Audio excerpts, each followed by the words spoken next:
Cara, olha o ponto que a gente chegou hoje. Imagina você ouvir da sua própria mãe e filha de que a pior espécie do mundo são vocês e que o mundo seria muito melhor sem vocês. Tenho. Meu pai e meus filhos. E você imagina a sua vida sem eles? Imagino. Você acha que você não precisa deles? Não que eu não precise, mas que um mundo sem eles com certeza seria bem melhor. Sem seu marido e sem seus filhos? Não, meu pai e meus filhos. Sem seu pai e seus filhos. Aham. Seria melhor. E isso é tão impressionante, cara, que é só a ponta do iceberg que a gente vê muito por aí, porque se é um cara, se é um homem que tem uma fala minimamente que vai contra essas ideologias, ele já é considerado como alguém misógino, machista, que é red pillizado, que faz parte do movimento red pill. Porém, entretanto, quando é alguma mulher que faz um discurso absurdo, grande parte das pessoas, a mídia, aplaude e fala que é empoderamento feminino, e não é só uma frase polêmica, não é só alguém desabafando, é, querendo ou não, o retrato de uma sociedade que está cada vez ficando emocionalmente doente. Porque quando o ódio é aversão a um grupo de pessoas, que no caso são os homens, que ainda é tão chocante ouvir de uma mãe, né? Uma mãe falando que o mundo seria melhor sem seus filhos e o próprio pai. E isso mostra que tem alguma coisa muito séria acontecendo aqui no Brasil. E por que será que tanta gente está sendo empurrada para enxergar homens e mulheres como inimigos? Quem lucra com essa divisão? Que vocês acham que sabem a resposta. Por que certos discursos recebem aplausos quando seriam considerados absurdos se fossem invertidos, se fosse a fala de um homem? Mas forem feias, o que adianta? Bom, isso é só uma hipótese, né? Se elas tiverem bom caráter. Eu sei. Não há nenhuma mulher de bom caráter. Mas antes de eu dar minha opinião sincera sobre tudo isso, não se esqueça do seu like, que é muito importante, de comentar aqui no vídeo uma coisa aleatória, qualquer coisa assim do tipo, que ajuda muito no engajamento, e se vocês fizerem isso, eu vou curtir seus comentários. Para você entender o nível da loucura que a gente tá atingindo, como vocês viram no vídeo que eu mostrei anteriormente, uma mulher que é mãe, que é filha, falou em uma entrevista, sabe? Aqueles experimentos sociais de que os homens são a pior espécie que existe. Aí o repórter fala assim, mas você não tem nenhum homem que é importante para você? E ela diz que tem sim, que são os seus filhos e o seu pai. Porém, entretanto, ela depois fala que o mundo seria muito melhor sem eles. Mas que um mundo sem eles com certeza seria bem melhor. Sem seu marido e sem seus filhos? Não, meu pai e meus filhos. Sem seu pai e seus filhos. Aham. Seria melhor. E o que mais me impressiona é que se você dá uma pesquisada nesse vídeo e ver os comentários, você vai ver que vai estar repartido as pessoas que apoiam ela, sabe? Uma coisa inacreditável de se ouvir, e as pessoas que, lógico, que tem um pouquinho de senso que não apoiam. Agora, você imagina se você é filho dessa mulher, ou o pai dela, você ouvir da boca dela de que você é a pior espécie que existe. Que o mundo seria bem melhor se vocês não existissem. Cara, é muito chocante a gente ouvir isso. Principalmente de uma mulher que, né, é mãe, que, entre aspas, né, quer um mundo igual, não tem discurso de ódio, né, dessas ideologias que sempre falam que não tem discurso de ódio, que é tudo uma questão de interpretação, uma questão de reparação histórica, sabe? Tudo culpa do patriarcado. E isso mostra que como a sociedade, como as mulheres, principalmente, não todas, deixando claro, estão sendo envolvidas e está acontecendo uma lavagem cerebral de ideologias para elas, cara. E reparem para você ver a linguagem corporal dessa mulher. Ela não demonstra uma explosão de raiva, uma coisa, né, exagerada. É meio que um ressentimento frio, calculado. É como se ela estivesse esperando a vida inteira para dizer aquilo. Eu não sou psicólogo, mas vocês veem nitidamente como o corpo fala, né? E depois ela dá aquele sorriso, meio que um sorriso de sarcástico, sabe? Que como se tivesse orgulho da própria amargura. Agora eu te pergunto, o que precisa acontecer na mente de um ser humano para ele olhar para a câmera e dizer que o mundo seria melhor sem os filhos que ela mesma gerou, sem o pai que deu a vida a ela? Isso não é natural, cara. Isso não é instinto. Isso é puramente construção ideológica. E isso é o resultado de anos e anos consumindo uma narrativa que divide o mundo inteiro entre opressores e oprimidos, onde um gênero inteiro é demonizado a ponto de que você olha para o seu próprio filho, cara, uma criança inocente, e enxerga nele um inimigo. E é isso que eu e várias outras pessoas que fazem conteúdo a respeito disso, a respeito de por que essas ideologias estão transformando famílias, estão transformando mulheres e homens, construindo uma narrativa tão forte que chega ao ponto de uma mãe, cara, uma das figuras mais sagazes dentro de uma família, olhar para o seu filho, uma criança inocente, e ver ele como um inimigo, como um potencial opressor. Tanto é que eu vi um outro vídeo a respeito de uma mãe que é feminista, né, que estava tentando desconstruir a masculinidade do seu filho, dizendo que o maior medo dela é ter um filho abusador. Eu não confio no que ele vê, né? Como ele vê os homens agindo e como ele vê os homens fazendo. Nisso eu realmente não confio. Então eu tô sempre muito atenta para como ele tá se comportando e como ele tá agindo. Porque o maior medo que eu tenho é ter um filho abusador. Maior medo. Então, por isso que ela desconstrói toda a masculinidade dele, né? Coloca, querendo ou não, aos poucos, ideologias, movimentos e tal, que vocês sabem muito bem que eu quero dizer, para meio que moldar ele como inteiro, destruindo completamente a masculinidade dele.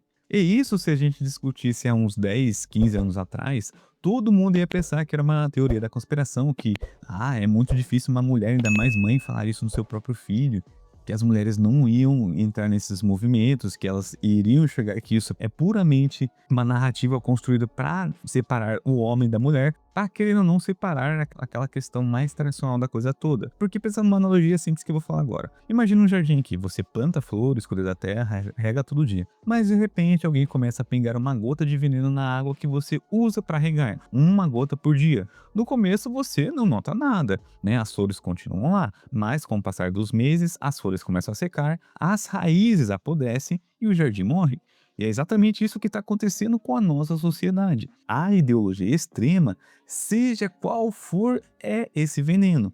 E ela não te transforma em um monstro da noite pro dia. Ela vai pegando gota a gota no seu feed do Instagram, no seu TikTok, nas suas conversas com suas amigas, nas séries, nas músicas que você consome. Homens são tóxicos, mais uma gotinha. A família tradicional na prisão, mais uma gotinha. Você não precisa de um homem, você é autossuficiente e descarte eles como se fosse nada, mais uma gotinha. Você não precisa de um homem para ser feliz, mais uma gotinha. Você não precisa dos homens para nada, mais uma gotinha. E assim vai, cara. E o mais assustador é que isso não fica só nas palavras, né? Que a gente vê muito por aí nas redes sociais de mulheres, né, criadoras de conteúdo. Praticamente o conteúdo delas é só falando mal de homens. E ainda quando esse discurso de aversão, de ódio é validado, veja bem, quando ele é disfarçado de justiça social, bem entre aspas, ou do famoso empoderamento, ele ganha passe livre para se transformar em ação. Nós vemos aí notícias todos os dias que parecem saídas de um filme de terror. Mães que agridem, né, que abandonam seus próprios filhos. Quando acontecem casos extremos, elas levam de arrasta para cima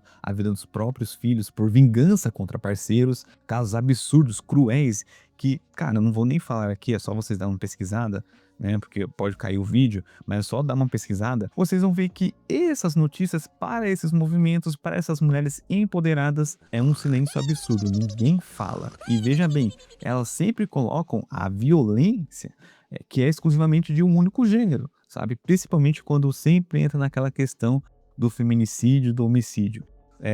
Vários deputados, como Kim Kataguiri falou, criadores de conteúdo, que falam a respeito das interações humanas, da masculinidade, de como a sociedade está agindo, vocês vão reparar que essa pauta do feminicídio sempre entra em questão. Porque se é um homem que descobre uma traição de uma mulher e acaba com a vida dela e acaba com a vida dele, ele vai ser enquadrado como feminicídio, que a pena é muito maior. Porém, entretanto, se uma mulher descobre uma traição de um homem e também acaba com a vida dele, né, leva ele de arrasta pra cima, a pena dela é menor porque é só homicídio. Então, por aí a gente vê que existe uma equiparação, existe meio que uma exclusividade de um gênero.